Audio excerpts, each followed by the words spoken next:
You know, we all have those moments where we can't remember something, when there is something that we have done so terrible, so awful, so disgustingly stupid, but we can't remember what it was. This is a programming that we have all been designed with as humans, and which is why we have all been dedicated and made from either Germany or Russia. Hello and welcome to Wade the Universe Movie Review. I'm your host, Wade the Universe, and when I'm not going around trying to kill any friends of mine with an access code that only some people know, the horrors I've done to people,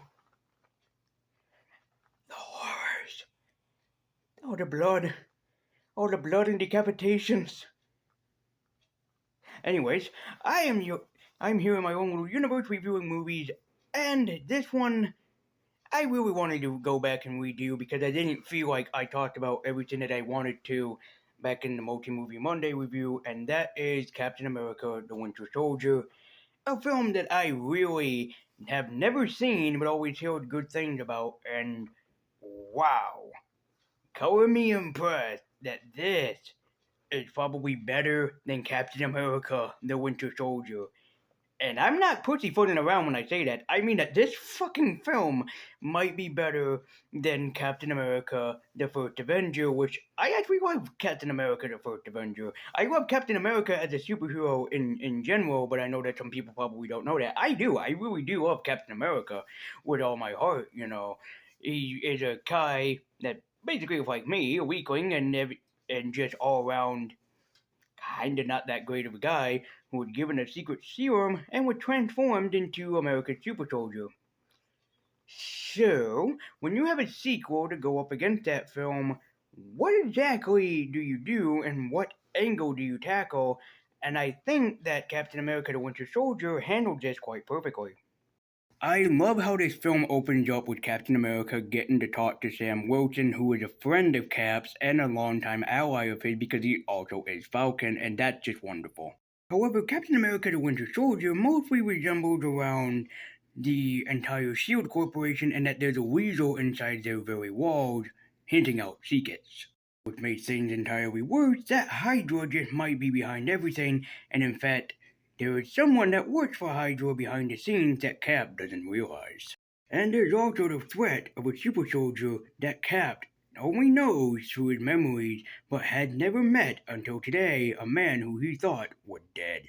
Now, I for one just gotta say that Joe Russo was pretty much the perfect choice to direct this movie because he does this very, very well, especially at captivating some of the scenes that do happen in this, like the first scene on the boat where Captain America fights Batroc, who is this really obscure Captain America villain that a lot of people don't know about. You probably have heard him from The Amazing Gwenpool, which he was in, but he first got his start as this really weird, very abnormal, almost Batman-looking motherfucker in Captain America. I think that he's like this great French hitman or something like that. So it really is like, really, this is your choice as a villain? I can understand the Winter Soldier, but really, Batroc was your first decision? Fucking Batroc was your first decision? Alright, whatever, man. You know, you do you, we'll do our thing over here. But that really kind of like threw me off because I remember before I watched this film, a lot of people that talked about it or basically reviewed it said that Batroc was in this film. And I'm like, that really, really weird, really damn weird Captain America villain. Alright, whatever, dude. But yeah, Batroc was in this, and one thing that I do like that the film kind of does, but you know who the main enemy is that it builds up the foundation of trust and who you should trust in the film. And this is something that the film does very, very well at trying to captivate trust in the real world. Because you got to remember, Cap is a man out of time. He's a man from World War II that came into everyday America. And so with that, can he really trust anyone?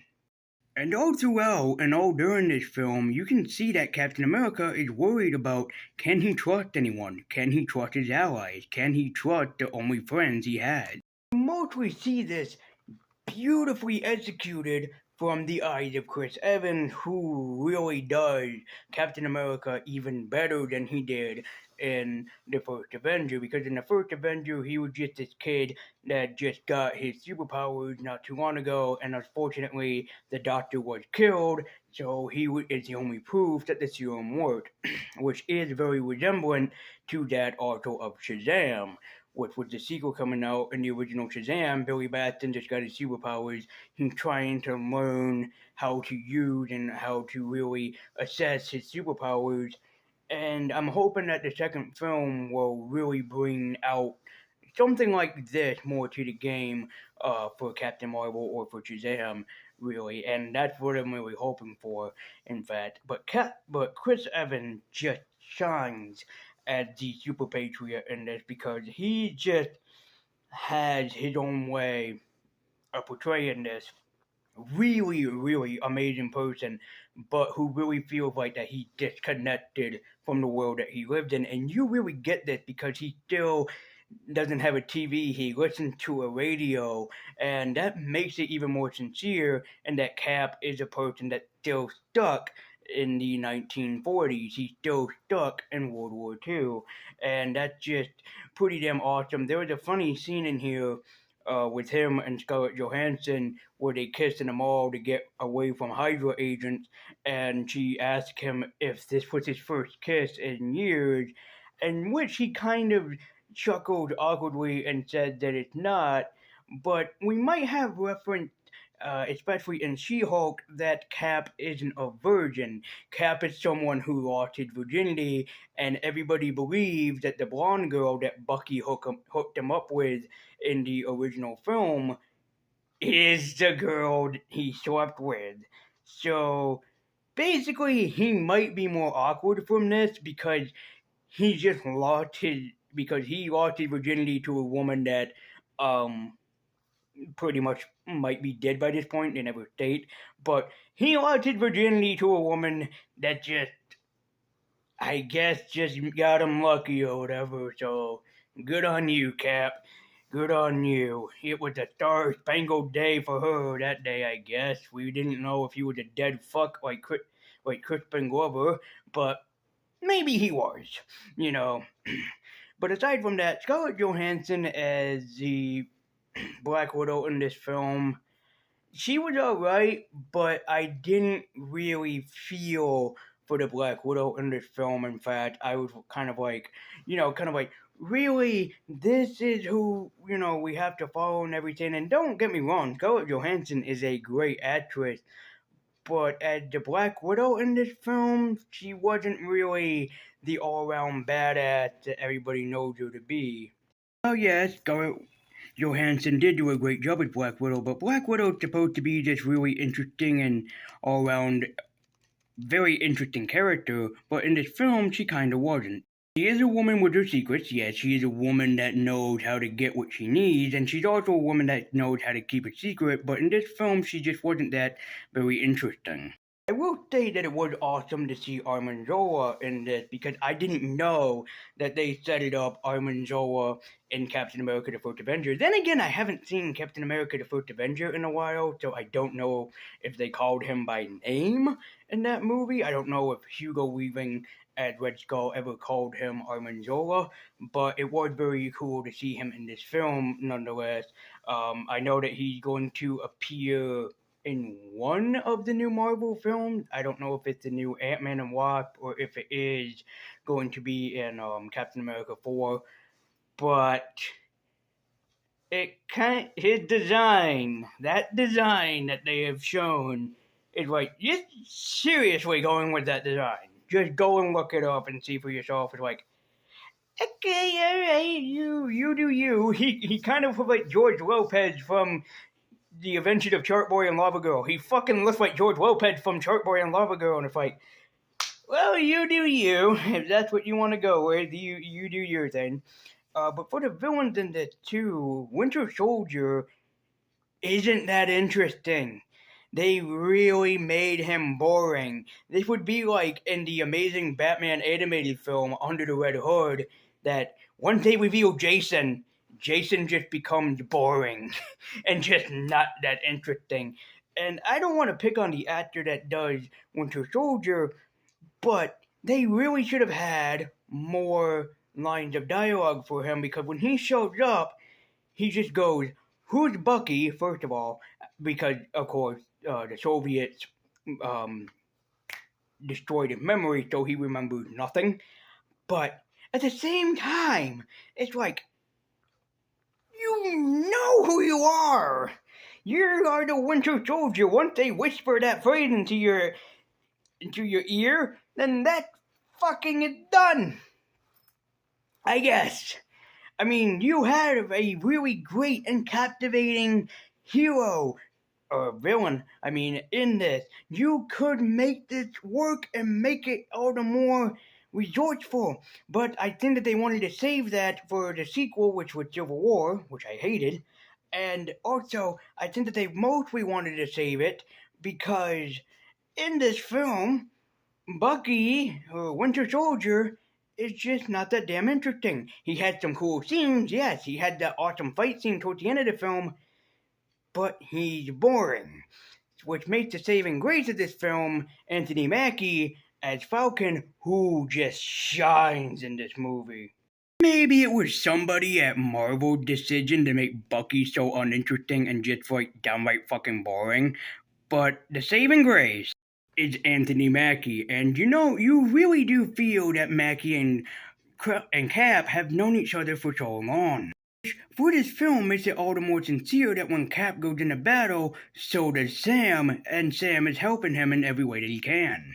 Anthony Mackie is the best thing about this movie, and Anthony Mackie is the fucking Falcon in this film, and there is no doubt why Cap gave him the shield. This film isn't boring by any means. It's a very interesting film, but there was a lot I feel that they could have touched upon and kind of make it all the more, I guess, awesome. Captain America the Winter Soldier does have that very interesting premise that goes along for it, and you just stick along with the ride with Captain America, and which is a great thing because the cast that they have selected in this, especially Robert Redford as an amazing twist villain, he plays the role so damn well you don't even believe that he is the villain behind this, was a very interesting choice, but the boringness with Bucky and the uncreativity with some of the choices that they have made just doesn't really add up to the whole film. The film is still awesome, yes, it's still one of the best that I have seen. But in a total, what really drags it down, if they have fixed it, was Winter Soldier himself, and also a little bit of Scarlett Johansson and Black Widow in this film, who both characters are really damn awesome in their own comic respected universe, but it really does mean that they should have done better in this film. There was no need to have both Cap and also Falcon be the main players of this. Everybody should have been a main player. So it's sad that the film suffered these consequences, but all through all, it's still a really great film and it holds up still to this day. Which is why my final pop rating of this movie is an Aquaman.